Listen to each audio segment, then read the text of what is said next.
Het gaat om een oude shitbaan van de politie bij Ketlik. De groen waard bij de Keep opleveren met een saneringsrapport. Alles maar skinwezen. Maar dat is net zo. We vinden hier nog kogels, hulzen, leert en ijzer. En we vinden bouwstaal, we vinden beton, we vinden van alles. En ik hondjes op dit moment, dus van alles. De Vries zit nu met een dikke strop. Hij had een soort lean yield in zijn project stutsen, maar kan er geen activiteiten houden en het yield dus net weer waarom vertjen. We hebben natuurlijk voor een redelijk prijsje hebben we het kocht, even het zat zitten.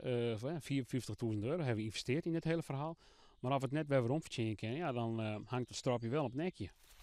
Bij de gemeente Heerenveen is al wolverskaat een keer nul is west. Maar op notaar zit de zaak op slot. Hoe het verder maat weet hij op het stuitnet. Of saneren litten, weer waarom verkeepje. We weten het even net. Hoe hij verder wil, weet de Vries wel. Dat we hier taststemming krijgen vanuit de boswet en vanuit het bestemmingsplan. Dat we hier activiteiten organiseren kunnen. En dat we uiteindelijk de bulten saneren. En dat we dat natuurlijk verhalen kennen op de uitvoerende partijen destijds. Dat is voor u het meest logische scenario. De gemeente Heerenveen zei Joert in een reactie dat de bal bij de Vries zelfs leidt.